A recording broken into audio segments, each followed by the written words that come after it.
Shalom, selamat pagi buat kita semua.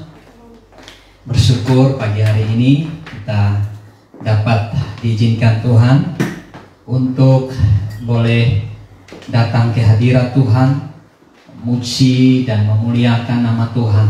Saya percaya bahwa kita semua hari ini dipenuhi oleh sukacita. Amin. Dipenuhi oleh damai, dipenuhi oleh ketenangan, dipenuhi oleh janji-janji Tuhan. Karena Tuhan selalu setia dan tetap setia. Apapun keadaan hidup kami, hidup kita, dunia boleh berubah, segala sesuatu boleh berubah, tapi Tuhan kita, firman-Nya tidak akan pernah berubah dalam hidup Bapak Ibu Saudara sekalian. Untuk itu mari kita buka Alkitab kita bersama. Saya ingin membahas firman Tuhan dari 1 Tawarik pasal 29 ayat 1 hingga ayat yang ke-9. Firman Tuhan berkata, sumbangan untuk pembangunan bait suci. Berkatalah Raja Daud kepada segenap jemaat itu, Salomo anakku yang satu-satunya dipilih Allah adalah masih muda dan kurang berpengalaman. Sedang pekerjaan ini besar, sebab bukanlah untuk manusia baik itu, melainkan untuk Tuhan Allah. Dengan segenap kemampuan, aku telah mengadakan persediaan untuk rumah Allahku, yakni emas untuk barang-barang emas, perak untuk barang-barang perak, tembaga untuk barang-barang tembaga, besi untuk barang-barang besi, dan kayu untuk barang-barang kayu, batu permata soham dan permata tatahan, batu hitam dan batu permata yang berwarna-warna, dan segala macam batu mahal-mahal dan sangat banyak pualam. Lagi pula, oleh karena cintaku kepada rumah Allahku, maka sebagai tambahan pada segala yang telah kusediakan bagi rumah kudus, aku dengan ini memberikan kepada rumah Allahku dari emas dan perak kepunyaanku sendiri 3.000 talenta emas dari emas Ofir dan 7.000 talenta perak murni untuk menyalut dinding ruangan, yakni emas untuk barang-barang emas dan perak untuk barang-barang perak, dan untuk segala yang dikerjakan oleh tukang-tukang. Maka siapakah pada hari ini yang rela memberikan persembahan kepada Tuhan? Lalu para kepala puak dan para kepala suku Israel dan para kepala pasukan 1.000 dan pasukan 100 dan para pemimpin pekerjaan untuk raja menyatakan kerelaannya. Mereka menyerahkan untuk ibadah di rumah Allah 5.000 talenta emas dan 10.000 dirham, 10.000 talenta perak dan 18.000 talenta tembaga serta 100.000 talenta besi. Siapa yang mempunyai batu permata menyerahkannya kepada Yehiel orang Gerson itu untuk perbendaharaan rumah Tuhan. Bangsa itu bersukacita karena kerelaan mereka masing-masing, sebab dengan tulus hati mereka memberikan persembahan sukarela kepada Tuhan. Juga Raja Daud sangat bersuka saudara? Cita. Bapak Ibu, tema saya hari ini adalah mengasihi pasti memberi.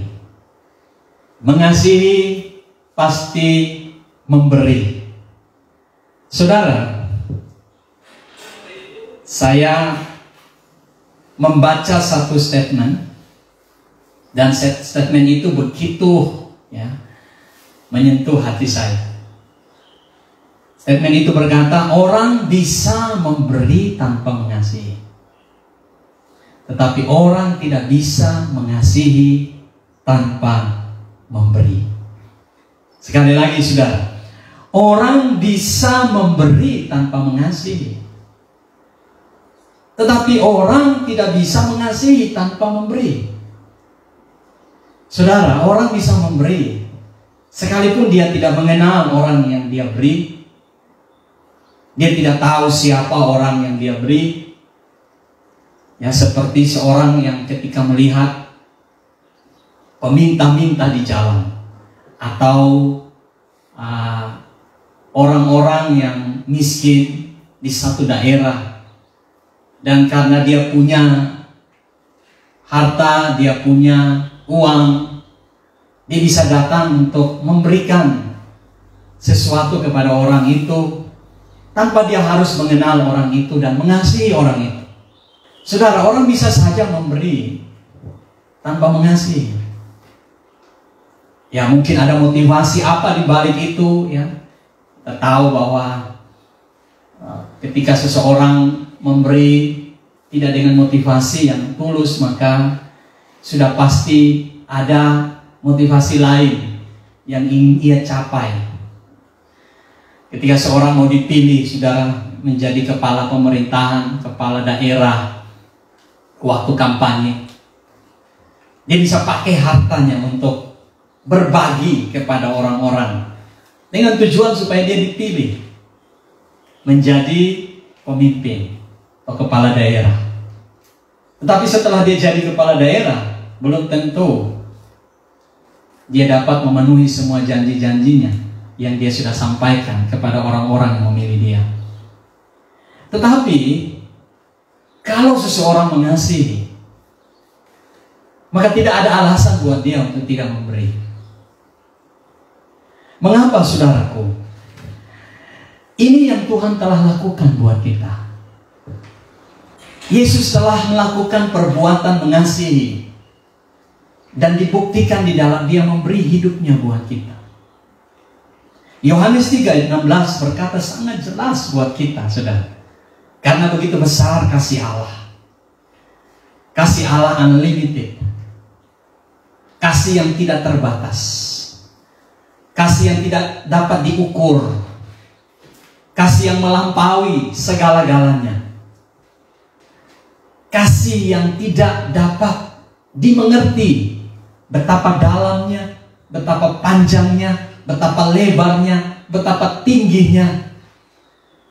Dan saudara, karena Allah begitu mengasihi kita, maka tidak ada alasan, saudara, dia untuk memberikan keselamatan buat kita.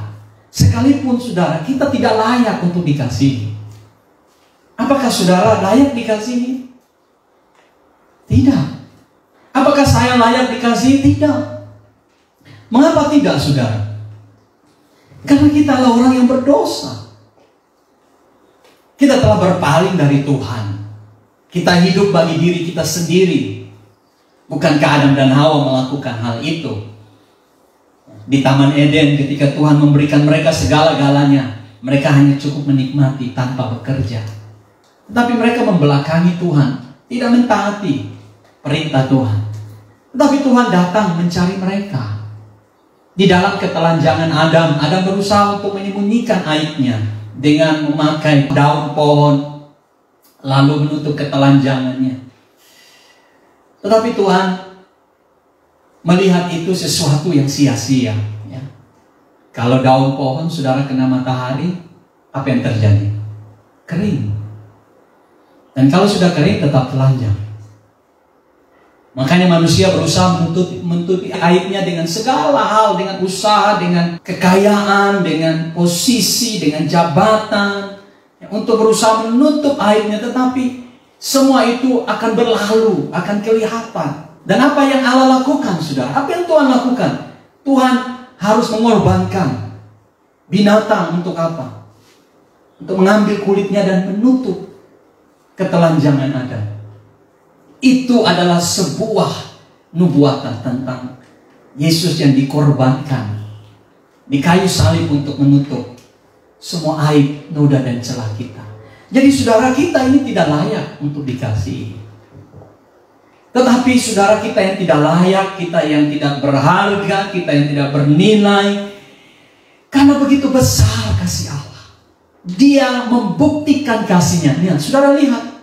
Kasih Allah tidak hanya sebuah ungkapan, tidak hanya sebuah firman, tidak hanya sebuah retorika, tetapi kasih Allah itu diwujud nyatakan melalui tindakan memberi.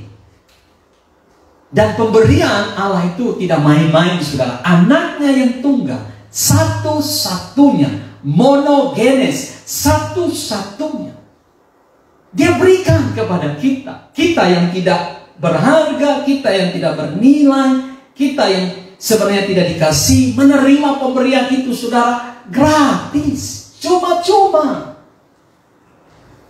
Kita terima itu, dan hari ini saya dan saudara berharga, kita dikasihi, kita bernilai, kita diterima, kita diangkat menjadi milik kepunyaannya, menjadi umat kesayangannya. Mengapa? Karena ada tindakan memberi oleh karena kasih itu.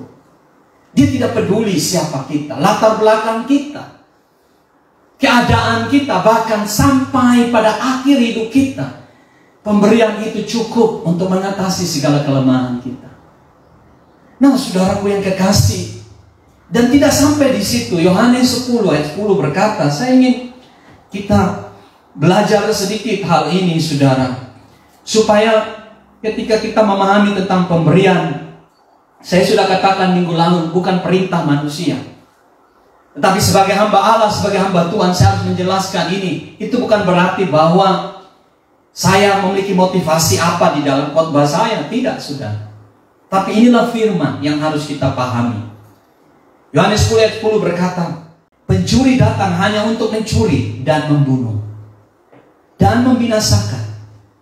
Aku datang supaya mereka mempunyai hidup dan mempunyainya dalam segala apa, saudara? Saudara lihat, pencuri datang untuk mencuri, membunuh dan membinasakan. Siapakah pencuri ini, saudara? Kalau kita melihat, itu gambaran gembala yang jahat. Tetapi lebih daripada itu adalah pekerjaan daripada iblis, yang hanya apa, saudara? Hanya datang untuk mencuri dan kemudian membunuh dan membinasakan. Berapa banyak hidup kita yang telah dicuri, waktu kita, sukacita kita. Ketika kita berusaha dengan kekuatan kita sendiri, maka saudara, kita tidak sanggup untuk menghadapi pencuri ini. Saudara tidak sanggup menghadapi kuasa setan, taktik iblis. Tujuannya cuma satu, ialah saudara, supaya kita binasa, supaya saya dan saudara binasa. Dia mencuri semuanya dari hidup kita. Mungkin hari ini engkau kaya, tetapi engkau sedang dicuri sukacitamu. Mungkin hari ini engkau sedang punya kedudukan, tapi engkau sedang dicuri ketenanganmu. Engkau sedang gelisah. Dengar baik, engkau tidak bisa menjaga hidupmu dengan hartamu.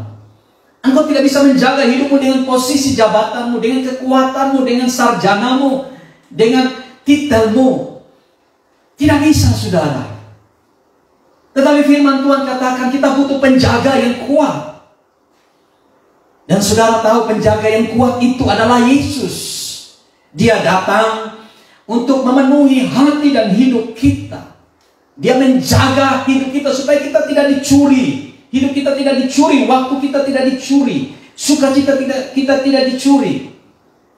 Dan bukan itu saja, Dia berikan kelimpahan. Jadi saudara, kelimpahan itu bukan soal harta, bukan soal uang, bukan soal kekayaan. Tapi kelimpahan yang Yesus maksudkan ialah bagaimana saudara mengalami penjagaan Yesus yang luar biasa dalam hidup saudara. Saudara mengalami sukacita yang luar biasa dari Tuhan. Saudara mengalami ketenangan yang dari Tuhan.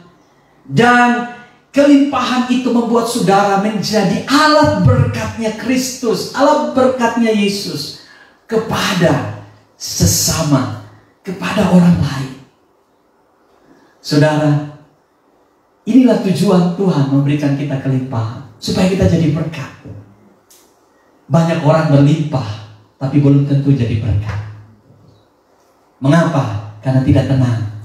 Mengapa? Karena tidak ada sukacita. Mengapa? Karena tidak ada rasa cukup. Mengapa? Karena tidak ada rasa puas.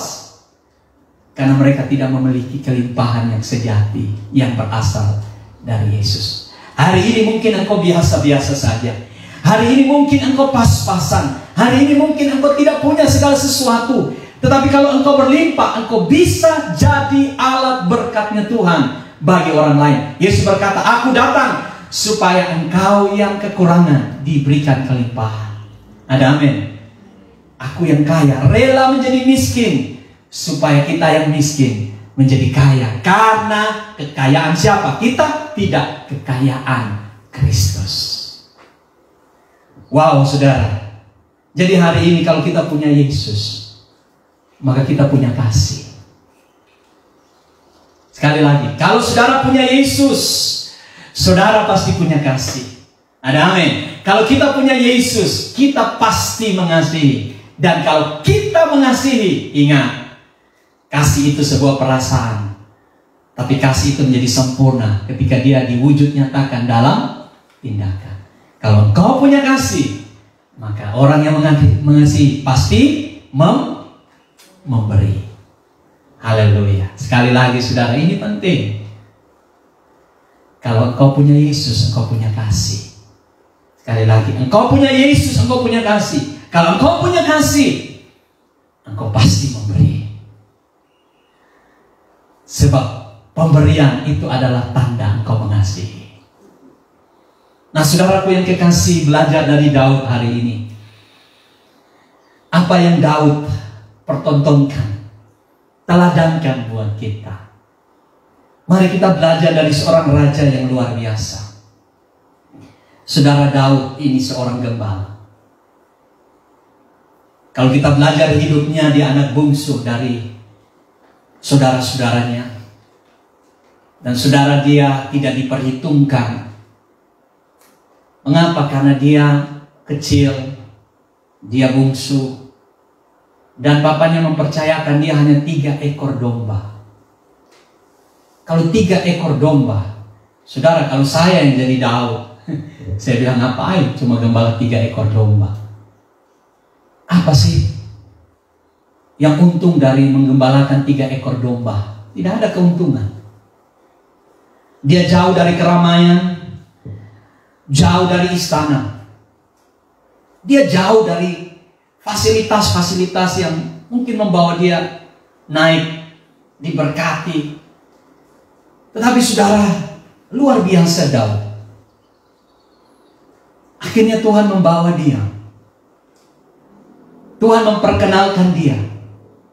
Dan tidak main-main saudara, sekali Tuhan membawa dia, diurapi menjadi Raja Israel. Ini luar biasa saudara. Dari seorang yang tidak diperhitungkan, diurapi menjadi raja.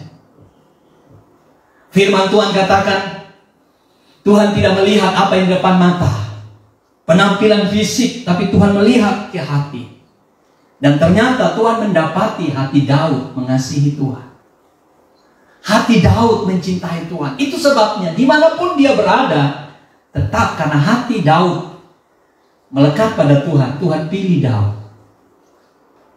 Jadi saudara, sekarang lihat hatimu hari ini. Kalau hari ini keadaanmu susah, keadaanmu berat, jangan takut. Tuhan lihat hatimu. Kalau hatimu sungguh-sungguh mengasihi Tuhan, Tuhan mampu untuk mempromosikan hidupmu. Tuhan mampu mengangkat hidupmu. Tuhan mampu memberkati hidupmu. Ada amin. Tuhan mampu untuk membuat engkau melihat kemuliaan Tuhan. Saudara, kita tidak menyamakan hidup kita dengan Daud, tetapi itu cara kerja Tuhan. Tuhan tidak bekerja dengan penampilan fisik. Dunia lihat penampilan fisik. Saudara, dunia lihat apa yang depan mata. Wah, toh memang ini orang. Dari gaya dia berdandan, berpakaian, fashion, barang-barang mahal dia pakai. Orang akan senang dengan penampilan fisik. Memang betul, saudara, kita juga anak Tuhan harus berpenampilan yang baik. Tidak mungkin, karena firman Tuhan berkata Tuhan lihat hati, lalu saudara pakai baju compang-camping. Itu mempermalukan nama Tuhan. Ya kan? Saudara harus mandi, sikat gigi, ya. Paling kurang 3 kali sehari mandi, paling kurang. Tapi ada juga 5 kali sehari, dan itu terlalu saudara. Sabun bisa habis cepat, ya. Dalam 1 minggu sabun, ya 3 hari sudah habis. Sampo bisa habis, saudara. Kita harus rawat tubuh kita. Firman Tuhan katakan tubuh kita adalah baik Roh Kudus. Kita harus jaga. Tetapi Tuhan itu, saudara, melihat hati, sehingga saudara kita perlu untuk menjaga hati kita dengan sebaik-baiknya. Mengapa? Karena firman Tuhan katakan dari hati itulah terpancar apa? Kehidupan. Jika hati saudara dijaga untuk Tuhan, maka segala sesuatu yang keluar dari hati hidup saudara, dari tindakan saudara, ialah pasti untuk kemuliaan nama siapa, saudara? Saudara, saya tidak, untuk nama Tuhan. Tuhan sudah tahu. Wah, kalau saya pilih Elia, kakak Daud, kalau saya pilih yang lain, pasti berantakan. Sama seperti Saul. Sudah dipilih, airnya memberontak. Nah, begitulah ciri manusia, saudara. Dari dulu tidak punya apa-apa. Saudara lahir, saudara bawa apa? Enggak apa-apa. Apakah saudara lahir langsung saudara punya istri, punya anak? Tidak. Saudara lahir, saudara sudah punya mobil? Tidak. Saudara lahir, saudara sudah punya rumah? Tidak. Tetapi Tuhan Tuhan berikan kepada saudara kehidupan. Dia jaga hidup saudara. Dia pelihara hidup saudara. Dia selamatkan hidup saudara. Hari ini saudara punya sesuatu. Tapi hati manusia seringkali berubah. Hatinya bukan melekat kepada yang memberi, tapi melekat kepada pemberian Tuhan. Sehingga hari ini kalau kita berbicara tentang memberi, orang susah memberi. Mengapa? Karena dia pikir dia punya. Aku yang cari, aku yang usahakan. Padahal saudara, kita tahu bahwa kita akan meninggalkan itu semua. Saudara mengumpulkan banyak, tetapi pada akhirnya saudara akan tinggalkan. Saudara tidak bisa membawa rumah saudara dalam peti mati saudara. Tidak pernah ada orang seperti itu. Kalau rumah-rumahan, iya. Sampai ada orang yang buat rumah, bakar rumah, buat mobil mainan dibakar supaya apa? Dia dapat di surga. Mana ada saudara ayat begitu. Jangan-jangan dia disambut oleh malaikat maut. Saudara, mengapa Tuhan tahu Daud? Ini yang akhirnya terbukti di pasal 29 1 Tawarik. Mengapa Tuhan bisa pilih Daud? Karena dia tahu ketika Daud punya takhta, ketika Daud punya kekayaan, punya emas, punya segala-galanya, hati Daud tidak berubah kepada Tuhan. Ini dia, saudara. Ternyata Tuhan tahu, wah, aku pilih tidak salah Daud. Saudara lihat, ketika mau membangun rumah Tuhan, saudara, Daud bilang, Tuhan, aku mau membangun baik-Mu. Tetapi Tuhan bilang, no Daud, engkau sudah jatuh dengan Batseba. Konsekuensinya, anakmu mati dan engkau tidak membangun bait suci. Memang dosa diampuni, saudara, tapi konsekuensinya ada. Daud memang diampuni karena perselingkuhannya, tapi konsekuensi itu ada. Anaknya mati dari Batseba. Dan Daud tidak diperkenankan Tuhan untuk membangun rumah Tuhan. Mengapa? Karena tangannya sudah dikotori oleh pembunuhan terhadap suami Batseba. Sehingga Daud Tuhan pilih anak Daud, yaitu Salomo. Tetapi Daud tidak kecewa. Daud bilang, ya sudah Tuhan, kalau engkau pilih Salomo anakku, biarkan dia yang membangun. Aku tidak membangun. Tetapi hati Daud cinta Tuhan. Hati Daud begitu mengasihi Tuhan. Dan karena dia mengasihi Tuhan, saudara perhatikan di ayat yang pertama, firman Tuhan berkata, berkatalah Raja Daud kepada segenap jemaat itu, Salomo anakku yang satu-satunya dipilih Allah adalah masih muda dan kurang berpengalaman. Saudara garis bawahi, sedang pekerjaan ini besar, sebab bukan untuk manusia baik itu, dengar baik, melainkan untuk siapa, saudara? Tuhan Allah. Daud memberi kepada Tuhan karena dia sadar bahwa pemberian itu bukan untuk manusia, tetapi dia lakukan itu untuk Tuhan. Saudara, orang kalau memberi, dia tidak perhatikan kepada siapa dia beri, tapi Tapi dia tahu dia beri untuk Tuhan. Daud jelas, bait suci ini bukan untuk umat Israel aku bangun, aku persiapkan bahannya, tapi untuk Tuhan. Kalau hari ini saudara beri, saudara lihat siapa yang saudara beri, saudara pasti kecewa. Apalagi kalau orang itu pernah menyakiti saudara. Oh, banyak anak Tuhan hari-hari ini kalau gembalanya sudah sakiti dia bilang selamat tinggal, sayonara, aku cari bait yang lain. Sampai di bait yang lain, begitu juga dia bilang shalom, selamat tinggal, sayonara, saya cari yang lain. Akhirnya saudara cari bait-bait terus saudara, dia tidak pernah bertumbuh. Tanaman saudara yang dicabut dari satu tempat pindah ke tempat yang lain, baru mau mengakar, dicabut lagi, pindah lagi ke tempat yang lain. Saya percaya tanaman itu akan kerdil dan terus menerus kecil dan tidak pernah berbuah. Amin, saudara. Daud bilang, bait ini bukan untuk manusia. Aku berikan ini bukan untuk manusia. Sekalipun manusia yang akan pakai. Yang banyak orang kalau memberi, apalagi kalau memberi baju, sesudah diberi, mana baju yang saya beli, kok kamu gak pakai-pakai? Ternyata dia beri baju, dia mau supaya orang itu pakai dan dia lihat. Itu berarti beri untuk manusia, supaya dilihat, wow, ini luar biasa. Saudara, prinsip saya, kalau saya sudah beri tangan kanan, tangan kiri saya tidak mau tahu lagi. Artinya, ya udah, dia mau pakai kek, dia mau buat kain lap kek, dia tidak suka kek, dia mau simpan dan kasih orang, terserah.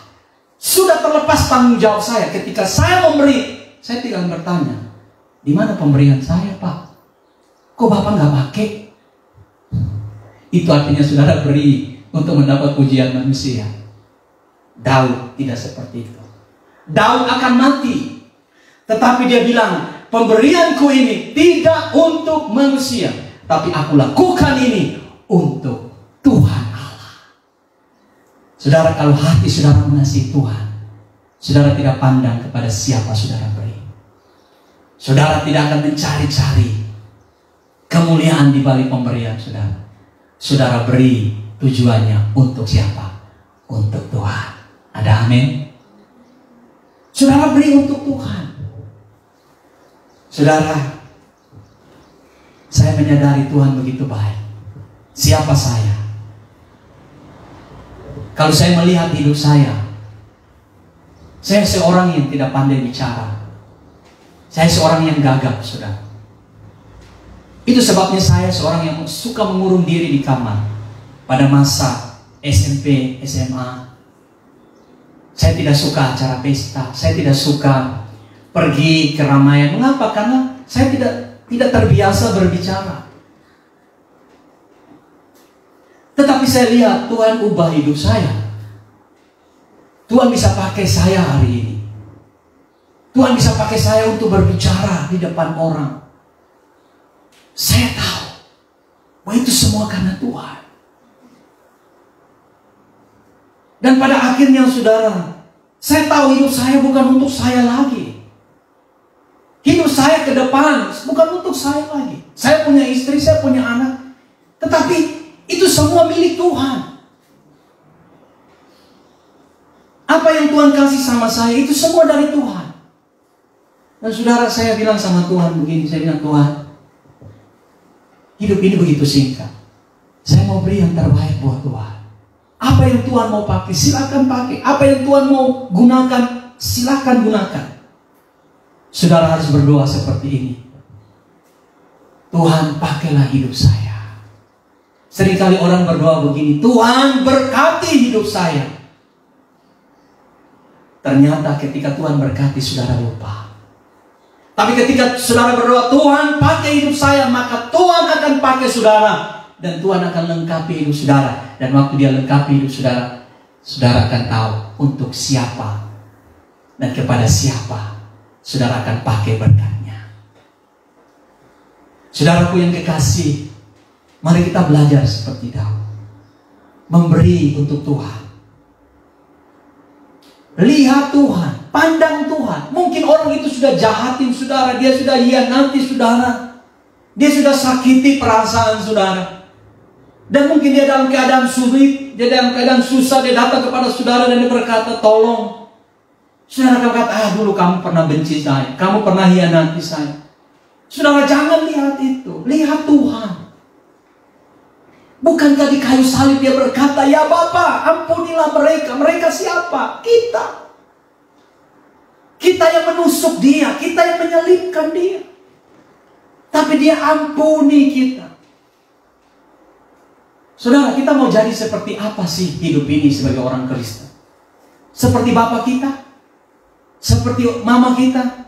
Seperti gembala kita? No. Kita mau jadi seperti Tuhan. Oleh sebab itu saudara, mari kita belajar. Kasih itu memberi.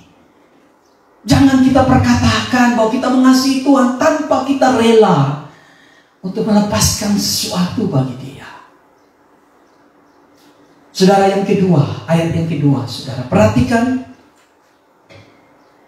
Dengan segenap kemampuan aku telah mengadakan persediaan untuk rumah Allahku, yakni emas untuk barang-barang emas, perak untuk barang-barang perak, tembaga untuk barang-barang tembaga, besi untuk barang-barang besi, dan kayu untuk barang-barang kayu, batu permata soham dan permata tatahan, batu hitam dan batu permata yang berwarna-warna, dan segala macam batu mahal-mahal dan sangat banyak uang. Wow.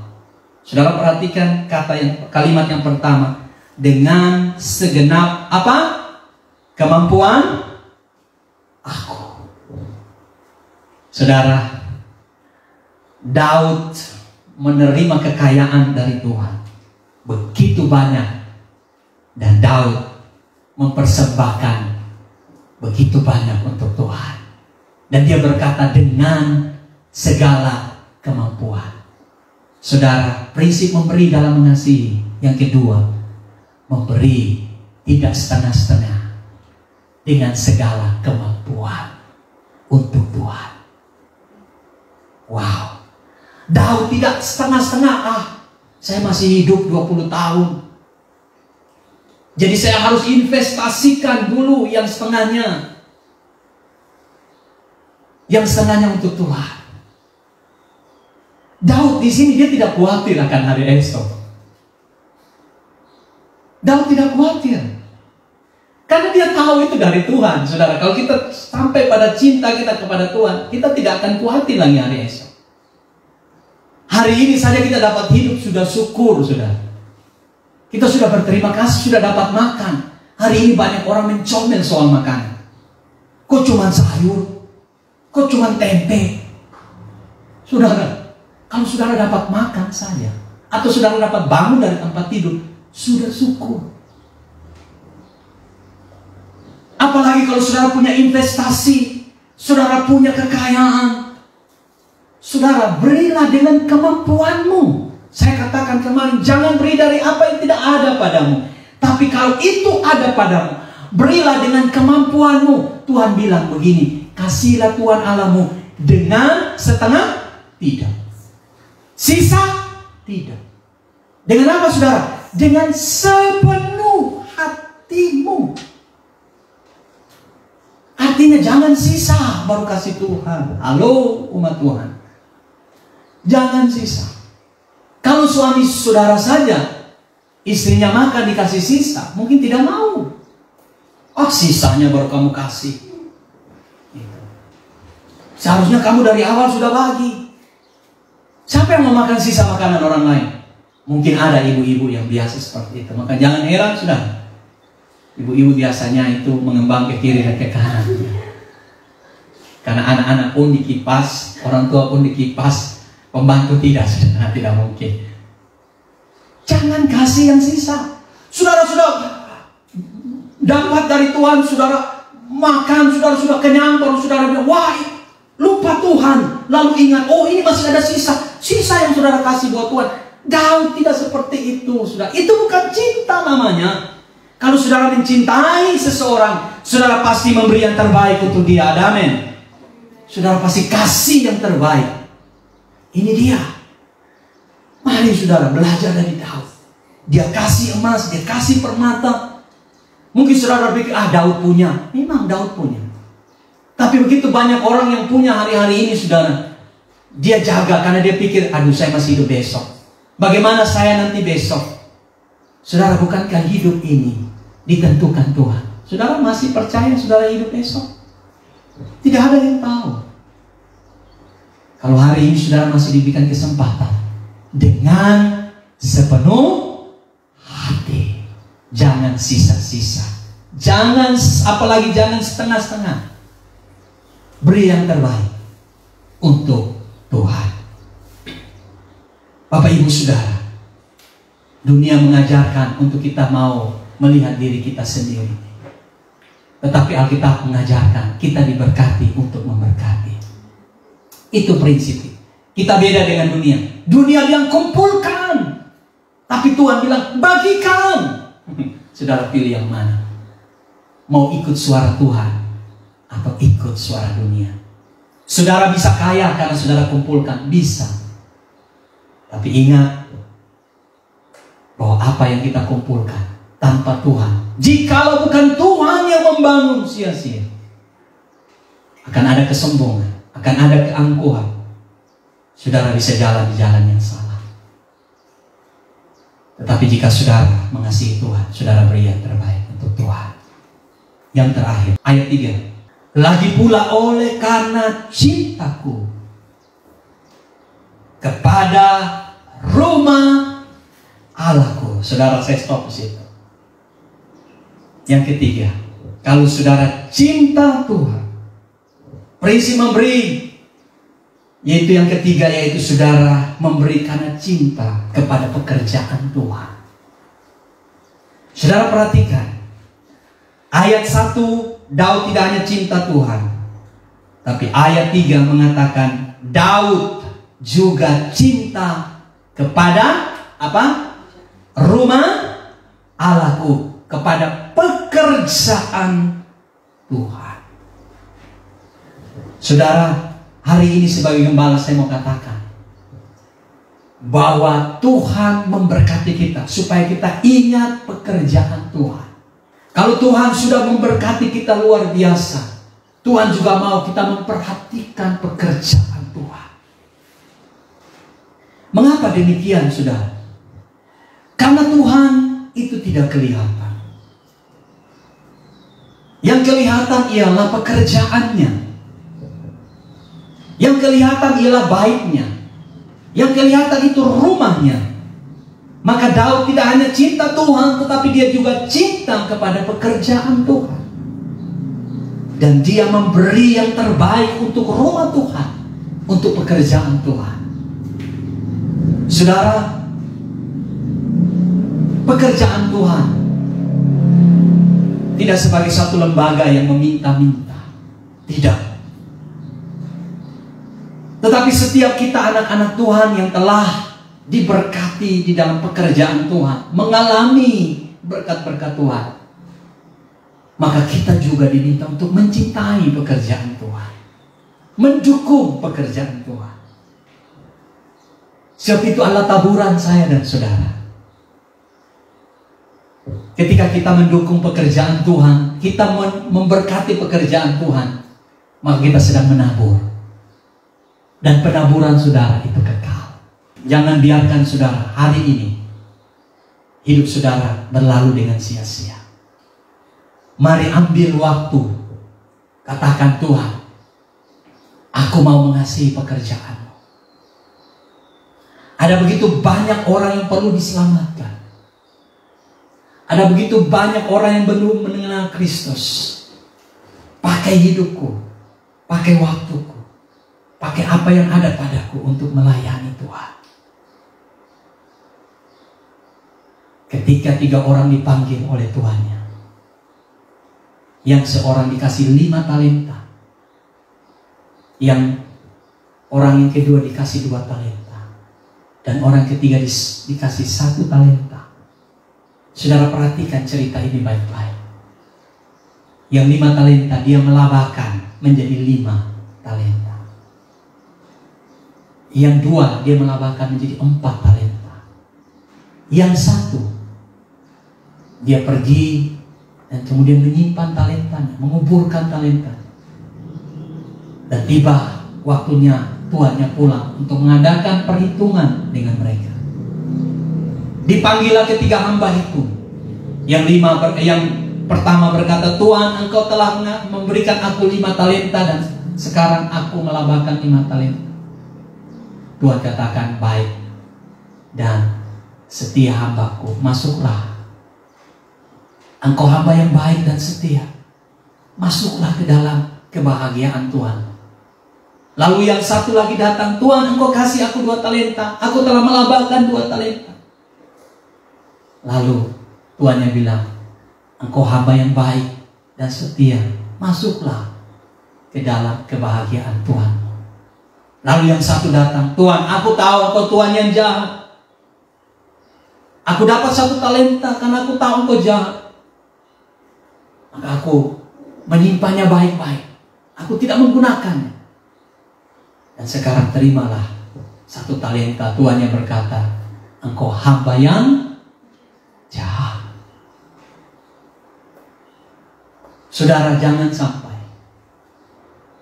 ketika kita diperhadapkan dalam kemuliaan Tuhan, Tuhan mengatakan kita hamba yang jahat, yang tidak menggunakan apapun yang Tuhan berikan untuk kemuliaan Tuhan. Mari saudara, belajar memberi. Kalau engkau mengasihi Tuhan, engkau pasti memberi. Memberi itu engkau tidak pandang siapapun. Memberi itu engkau pandang Tuhan. Untuk Tuhan. Memberilah dengan segala kemampuanmu. Jangan sisa, jangan setengah. Memberilah dengan cinta kepada pekerjaan Tuhan. Tuhan tidak terlihat, tapi pekerjaan Tuhan terlihat di depan matamu. Dan bahkan engkau hidup di dalamnya. Engkau ada di sana. Jangan menjadi penonton dalam kegerakan Tuhan. Jadilah pelakunya. Jadilah pribadi yang rela untuk melabakan talenta itu yang Tuhan sudah berikan buatmu. Cintailah pekerjaannya. Saya percaya kau pasti diberkati Tuhan. Kiranya firman Tuhan memberkati kita.